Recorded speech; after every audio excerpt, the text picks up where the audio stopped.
Bom, agora sim a gente está nos estúdios com o editor de Internacional, Marcelo Favalli, apresentador também do JP Internacional. O que é esse grupo? Onde eles ficam localizados? Onde fica o IEM? Que eu acho que é uma pergunta minha e uma pergunta do nosso espectador aqui do Jornal Jovem Pan.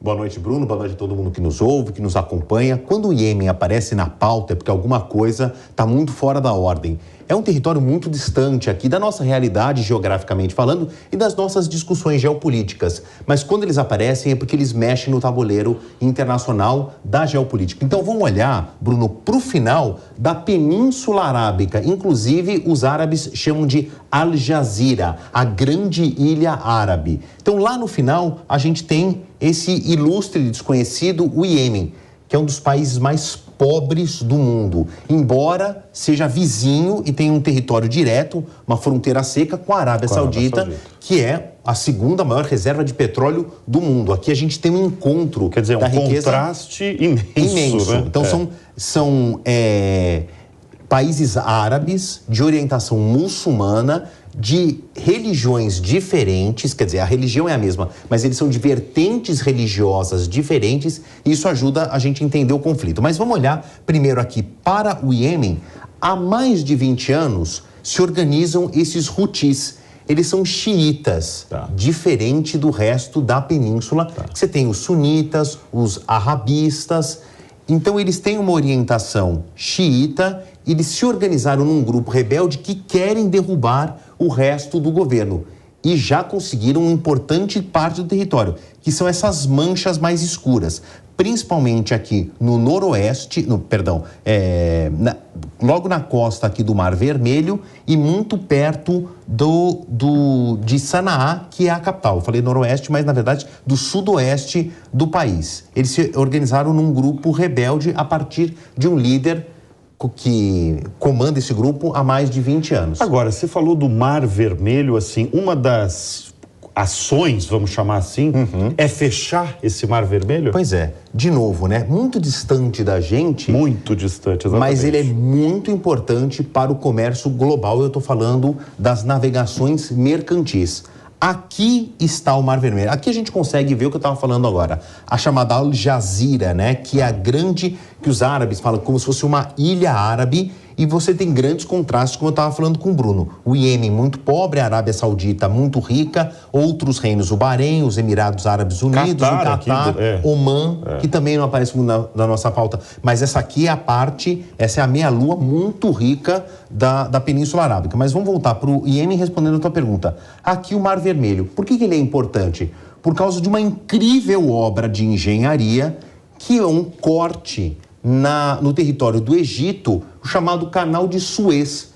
Isso que inspirou aqui nas Américas o Canal do Panamá. É um istmo, né? É a menor porção de terra entre dois mares.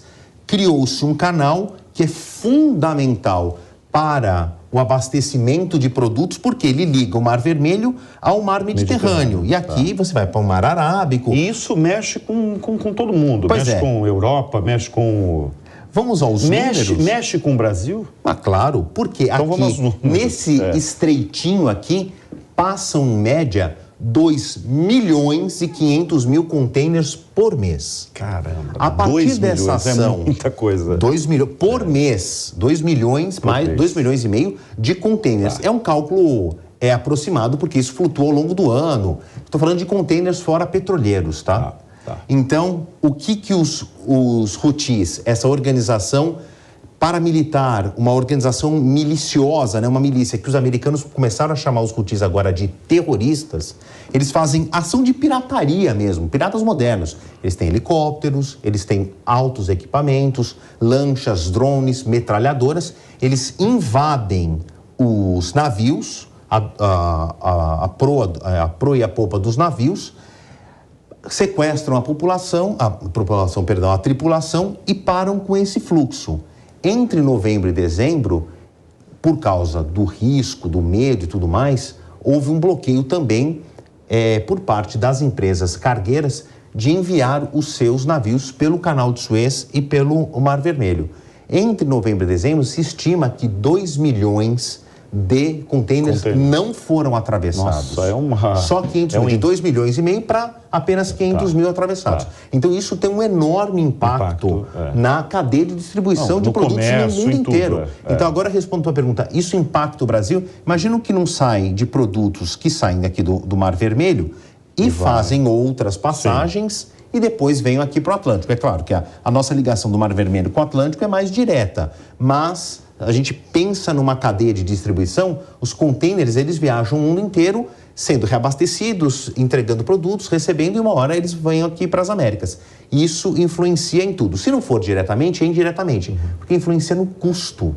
Então, em algum momento, essa conta vai chegar para a gente, embora os Houthis, o Iêmen, o Mar Vermelho e o Canal de Suez ainda estejam muito distantes da nossa realidade. Como está tudo interligado nessa palavra chamada globalização, isso vai acabar caindo no nosso bolso mais cedo ou mais tarde. Favale, deixa eu chamar o nosso comentarista, o Vladimir, que entende bastante, como você também, de internacional esse assunto. Ele está acompanhando realmente essa batalha aí. O Vladimir, ele nos escuta? Porque eu queria entender aí, o Favale, ele falou bem aí sobre os impactos, né? Principalmente no comércio global, atingindo vários países, incluindo o Brasil.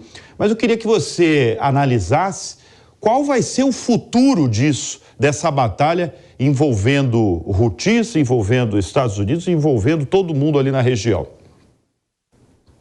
Para complementar o debate, os Houthis estão numa região que antes já foi chamado de Iêmen do Norte. É uma região onde está concentrada a população por volta de 70%. A outra área do país esteve sob o controle britânico, inclusive que usou o porto de Aden durante toda a sua administração, conjuntamente também com os seus portos lá no mar Mediterrâneo, especificamente em Chipre, para controlar essas rotas mundiais. Acontece que os Houthis, eles questionam a administração do atual Iêmen, que é o somatório dos dois, chamando o governo de um refém ou um porta-voz da Arábia Saudita, e lançaram essa campanha para tentar o apoio popular através de uma espécie de nacionalismo, fazendo frente ao que chama de interferência internacional. E uma das formas de ganhar apoio popular é lançar ataque aos americanos, aos britânicos e também de Israel. É um grupo bastante importante, porque tem conseguido material militar muito forte, e só para contextualização, enquanto a população de Israel é de 10 milhões, o Iêmen já está com a população de mais de 32 milhões, apesar de ter um território extremamente montanhoso, o que tem dificultado, inclusive, essa aliança dos Estados Unidos, Austrália e Reino Unido de conseguir atingir alvos efetivos que minem a capacidade do lançamento de mísseis. É possível que sim, mine a capacidade desses lançamentos anfíbios, helicópteros, porque derrubaram o radar, né? Mas é bem impossível que vão conseguir eliminar como um todo a ameaça do lançamento de drones e de mísseis, e com isso continuarão perturbando o transporte internacional, porque eles não precisam afundar o navio, só a ameaça de atingir o navio já fez com que mais de 500 embarcações que tinham agendado passar pelo canal de Suez, porque tem uma fila muito grande, né? Tem uma rota ali, deixem de fazer isso. Então é um grande perigo do fornecimento mundial. Bruno, o Dr. Feijó falava aí sobre a ação dos americanos e dos britânicos, né? Lembrando que essa pontinha aqui da Península Arábica já teve uma forte influência e presença dos britânicos durante um período de colonização séculos atrás, mas eu fui atrás de uma lista. Percebam que esse mapa que eu desenhei aqui está cheio de pontinhos coloridos, tá? Isso. São as bases americanas que os Estados Unidos têm fora do seu território, só nessa região, entre os seus aliados. Então, por exemplo, o Iraque tem 3 bases. Tem 3. Tá. Isso aqui é espólio de guerra, né? Tá. Depois da política do George W. Bush, né? De combate ao terror, né? De guerra ao terror, houve uma invasão tanto do Afeganistão quanto do Iraque e foram parte dos territórios tomados com a implementação de grandes bases americanas no Iraque. Aliás, depois de Okinawa, é a maior base militar dos americanos fora dos Estados Unidos. Falando de Okinawa, porque até a Segunda Guerra Mundial, a maior base instalada dos Estados Unidos fora do território era Okinawa, no sul do Japão, e agora é dentro do Iraque. No Iraque tem 3, na Síria, na Jordânia, em Israel, um aliado de primeira ordem, aqui no Catar e no Bahrein também, na Arábia Saudita. Então, para os americanos e britânicos, porque nesse final de semana nós tivemos uma segunda rodada de bombardeios dos americanos contra instalações dos Houthis aqui no Iêmen, eles partem dessas bases espalhadas no Oriente Médio. Não é que eles têm que sair do território britânico, do americano, viajar o resto do mundo, né, metade do mundo, para chegar aqui. Não, eles têm bases locais. Bruno.